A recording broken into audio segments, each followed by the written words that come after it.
Hi, I'm Rani Suresh. Welcome to Do You Know series part 2. Do you know why groundnut is called groundnut? Hi, I'm Rani Suresh. Welcome to Do You Know series part 2. നിങ്ങൾക്കറിയാമോ part two first പാർട്ടിൽ ഞാൻ എന്തുകൊണ്ടാണ് silent വാലിക്ക് silent Valley എന്ന പേര് വന്നതെന്ന് ഞാൻ ഇട്ടിരുന്നു. ഇത് വന്ന് ഗ്രൗണ്ട് നട്ടിന് എന്തുകൊണ്ടാണ് ഗ്രൗണ്ട് നട്ട് എന്ന് പേര് വന്നത്. നട്ട്സിനെ പറ്റി എല്ലാവർക്കും അറിയാം. നിറയെ ടൈപ്സ് ഓഫ് നട്ട്സ് ഉണ്ട്. ഗ്രൗണ്ട് നട്ടുണ്ട്, വാൾനട്ടുണ്ട്, പിസ്താച്ചിയോ ഉണ്ട്, കാഷ്യൂ നട്ടുണ്ട്, പിന്നെ ആൽമണ്ട് ഉണ്ട്, എല്ലാ നട്ട്സും ഉണ്ട്. അതേപോലെ ഒരു നട്ടാണ് ഗ്രൗണ്ട് നട്ട്.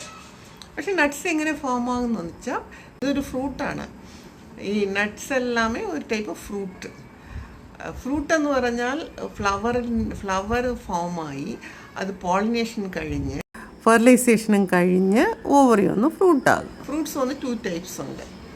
മെയിൻലി 2 ടൈപ്സ്, ഡ്രൈ ഫ്രൂട്ടും ഫ്ലഷി ഫ്രൂട്ടും. ഫ്ലഷി ഫ്രൂട്ട് എന്ന് പറയുന്നത് നമ്മൾ കഴിക്കുന്ന മറ്റേ fleshy fruits, mango, banana, orange എല്ലാമേ ഫ്ലഷി ഫ്രൂട്ടിൽ വരും. ഈ നട്ട്സ് എല്ലാമേ ഡ്രൈ ഫ്രൂട്ടിൽ വരും. ഇതും ഫ്ലവറിൽ നിന്നാണ് ഫോം ആകുന്നത്, ഡ്രൈ ഫ്രൂട്ട്. അപ്പോൾ ജനറലി എല്ലാ നട്ട്സും മുകളിലാണ് ഇരിക്കുന്നത്, ബ്രാഞ്ചസിലാണ് ഇരിക്കുന്നത്.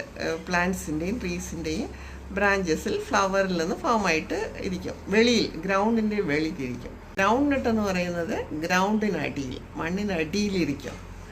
അതുകൊണ്ടാണ് ഇതിൻ്റെ പേര് ഗ്രൗണ്ട് നട്ട് എന്ന് പറയുന്നത്. അതെങ്ങനെയാണ് ഫോം ആകുന്നത് എന്ന് പറഞ്ഞാൽ അത് വേരിൽ നിന്നല്ല ഫോം ആകുന്നത്. നിറയെ പേര് വിചാരിക്കും അത് ഗ്രൗണ്ട് നട്ട് അല്ലെങ്കിൽ വേർക്കടല അല്ലെങ്കിൽ കപ്പലണ്ടി ഫോം ആകുന്നത് നിന്നാണ്. വേരിൽ നിന്നല്ല ഫോം ആകുന്നത്. ഇത് ഫ്ലവറിൽ നിന്നാണ് ഫോം ആകുന്നത്. ഫ്ലവറിൽ ഓവറി ഈ ഫ്രൂട്ടായ ഉടനെ അത് ആ സ്റ്റോക്ക്, ആ തണ്ട് വന്ന് മണ്ണിനടിയിലേക്ക് പോയി മണ്ണിനടിയിൽ വെച്ച് ഇത് ഫോം ആകുന്നു. ഈ ഗ്രൗണ്ട് നട്ട് ഫോം ആകുന്നു. ഈ മണ്ണിനടിയിൽ പോയി ഫോം ആകുന്നത് കൊണ്ടാണ് ഇതിൻ്റെ പേര് ഗ്രൗണ്ട് നട്ട്. ഗ്രൗണ്ടിൻ്റെ അടിയിലിരിക്കുന്നത് കൊണ്ട് ഇതിൻ്റെ പേര് ഗ്രൗണ്ട് നട്ട്. തമിഴിൽ ഇതിന് പറയുന്ന പേരാണെങ്കിൽ വേർക്കടല എന്നാണ്. വേർക്കടല എന്ന് പറഞ്ഞാൽ വേരിൽ വന്നിരുന്ന കടല. പക്ഷേ ഇത് വേരിൽ വരുന്ന കടലയല്ല, ഇതും അതേ നട്ട് ഫ്ലവറിൽ വരുന്ന കടലയാണ്. See you in the next video.